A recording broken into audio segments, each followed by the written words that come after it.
Assalamualaikum warahmatullahi wabarakatuh. Perkenalkan, nama saya Siti Sarmila dengan NIM 856680782 dari Prodi PGSD. Pada kesempatan kali ini saya akan melaksanakan tugas 3 mata kuliah Filsafat Ilmu. Tugas proyek video Filsafat Ilmu dan Isu Kontemporer Pendidikan Nasional dengan topik pilar-pilar pendidikan dan relevansinya di era digital. 1. Makna pilar dalam konteks pendidikan sebagai dasar atau tiang penguat sistem pendidikan. Kata pilar dalam pendidikan dimaknai sebagai tiang utama atau dasar yang menopang seluruh bangunan sistem pendidikan. Jika dianalogikan dengan rumah, pilar adalah bagian yang membuat rumah berdiri kokoh dan tidak roboh saat diterpa angin atau gempa. Dalam pendidikan, pilar berfungsi sebagai fondasi filosofis, nilai, dan arah yang memastikan tujuan pendidikan tercapai. Ada 3 fungsi utama untuk pilar pendidikan. Pertama, sebagai fondasi. Pilar menentukan kemana pendidikan akan dibawa. Tanpa pilar, pendidikan kehilangan jati diri dan mudah berubah hanya karena mengikuti tren. Kedua, sebagai penguat sistem.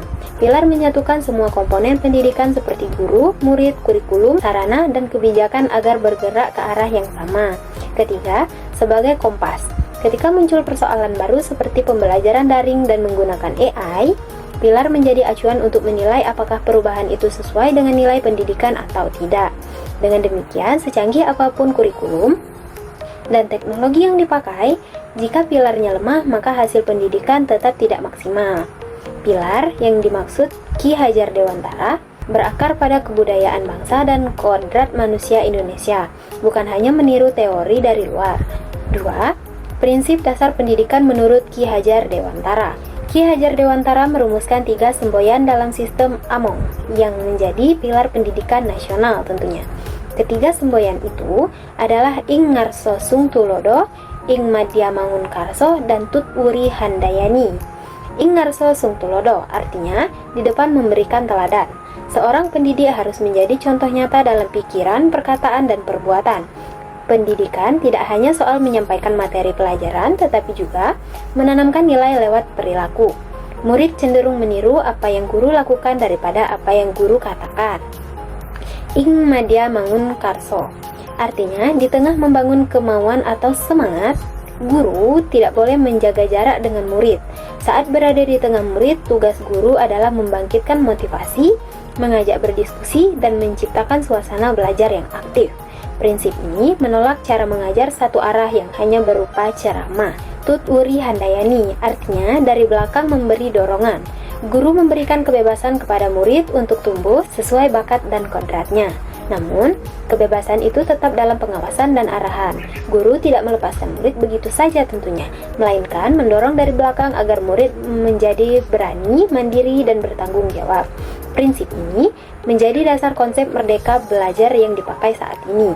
Ketiga prinsip ini tidak berdiri sendiri, semuanya harus berjalan bersamaan. Harus ada teladan di depan, ada semangat yang dibangun di tengah, dan ada dorongan dari belakang tentunya. Ketiga, analisis relevansi dan tantangan penerapan prinsip terhadap era digital. 3 prinsip Ki Hajar Dewantara tetap relevan di era digital. Hanya saja, bentuk penerapan dan tantangannya berbeda dengan zaman dahulu. Pertama, Ing Ngarso Sung Tulodo. Di era digital, berarti guru menjadi teladan dalam literasi digital dengan etika bermedia. Murid sekarang belajar dari apa yang guru posting di sosial media, cara guru membalas pesan di grup WhatsApp, dan juga cara guru bersikap saat kelas Zoom. Tantangannya adalah masih banyak guru yang gagap teknologi atau gaptek. Ada juga kasus guru yang ikut menyebarkan berita bohong atau komentar kasar di sosial media. Selain itu, terjadi kesenjangan digital antara guru senior dan guru muda. Contoh aktualnya adalah ketika guru merekam murid yang sedang dihukum lalu diunggah ke TikTok tanpa izin. Itu menunjukkan gagalnya prinsip Ing Ngarso Sung Tulodo. Seharusnya guru memberikan contoh, menghargai privasi, dan bijak bermedia sosial. Kedua, Ing Madya Mangun Karso. Di era digital berarti guru harus mampu membangun semangat belajar di tengah daring dan rawan membosankan. Guru tidak cukup hanya menyalakan Zoom lalu ceramah. Tantangannya adalah learning loss. Karena murid mematikan kamera dan tidak fokus, banyak guru juga kesulitan membuat pelajaran daring yang interaktif. Motivasi belajar murid turun karena distraksi dari game dan media sosial. Contoh aktualnya adalah guru yang menggunakan aplikasi Kahoot, Mentimeter, atau membagi breakout Zoom untuk diskusi kelompok. Guru juga bisa memberi proyek kolaborasi lewat Canva atau Google Docs. Itu adalah wujud Ingmadya Mangunkarso, karena guru hadir di tengah murid untuk membangkitkan kemauan belajar. Ketiga, Tutwuri Handayani. Di era digital ini berarti guru memberikan ruang bagi murid untuk mengeksplorasi sumber belajar yang sangat luas seperti YouTube, kursus online, dan AI. Peran guru bergeser dari satu-satunya sumber ilmu menjadi kurator dan pembimbing. Tantangannya adalah murid menggunakan ChatGPT hanya untuk menyontek tanpa berpikir. Konten negatif dan paham radikal juga mudah diakses murid tentunya. Kebebasan digital sering disalahartikan sebagai bebas tanpa aturan. Contoh aktualnya terjadi di beberapa SMA yang menerapkan tugas menganalisis jawaban AI. Murid diminta mencarikan jawaban dari AI lalu dikritisi, dicek faktanya, dan diperbaiki dengan bahasa sendiri. Guru tidak melarang AI, tetapi menerapkan Tutwuri Handayani dengan mengarahkan murid memakai AI secara etis dan kritis. 4. Refleksi singkat tentang bagaimana pilar tersebut dapat menjawab persoalan pendidikan nasional saat ini. Saat ini, pendidikan nasional menghadapi 3 persoalan utama. 3 pilar Ki Hajar Dewantara dapat menjadi solusi untuk masing-masing persoalan tersebut. Persoalan pertama adalah krisis karakter dan etika digital.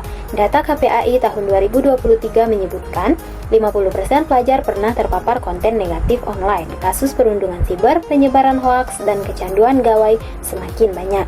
Solusinya adalah Ingarso Sungtulodo. Guru dan orang tua harus menjadi teladan lebih dulu. Tidak mungkin meminta murid bijak bermedia sosial jika gurunya sendiri membagikan berita hoaks atau bohong di grup WhatsApp. Keteladanan digital dari pendidik adalah pendidikan karakter yang paling efektif hari ini. Persoalan kedua adalah learning loss dan rendahnya motivasi belajar. Laporan World Bank tahun 2022 menyatakan learning loss Indonesia setara dengan kehilangan 1,3 tahun masa sekolah akibat pandemi. Pembelajaran daring membuat banyak murid pasif dan jenuh. Solusinya adalah Ingmadya Mangunkarso. Guru harus keluar dari pola mengajar ceramah atau satu arah. Guru perlu hadir di tengah murid untuk memantik semangat lewat pembelajaran berbasis proyek, gamifikasi, dan diskusi. Guru kreatif membangun kemampuan belajar akan membantu memulihkan motivasi murid. Persoalan ketiga adalah kesenjangan digital dan akses. Rapor Pendidikan 2024 mencatat hanya 35% sekolah yang memiliki iklim literasi digital baik. Murid di kota sudah akrab dengan AI, sementara murid di daerah 3T belum semuanya memegang laptop. Solusinya adalah Tutwuri Handayani. Prinsip ini memberikan ruang gerak sesuai dengan kondisi untuk murid yang sudah maju. Guru mendorong eksplorasi coding dan AI. Untuk murid di daerah yang terbatas, guru mendorong pemanfaatan HP sederhana untuk mengakses YouTube, edukasi, dan platform gratis. Handayani berarti memberikan dorongan sesuai kodrat dan situasi murid, bukan memaksakan standar yang sama untuk semua. Kesimpulannya adalah teknologi akan terus berubah. Hari ini kita bicara AI, besok mungkin metaverse. Namun, hakikat pendidikan tidak berubah, yaitu memanusiakan manusia. 3 pilar Ki Hajar Dewantara adalah cara memastikan teknologi menjadi alat untuk memanusiakan manusia, bukan menggantikan manusia. Peran guru tidak akan tergantikan oleh AI. Selama guru menjadi Ingarso Sungtulodo, Ingmadya Mangunkarso, dan Tutwuri Handayani, tantangan utamanya bukan pada kecanggihan alat, melainkan pada kemampuan pendidikan untuk menghidupkan 3 pilar itu di ruang kelas digital. Demikianlah yang dapat saya sampaikan. Jika ada salah kata, mohon maaf yang sebesar-besarnya. Wassalamualaikum warahmatullahi wabarakatuh.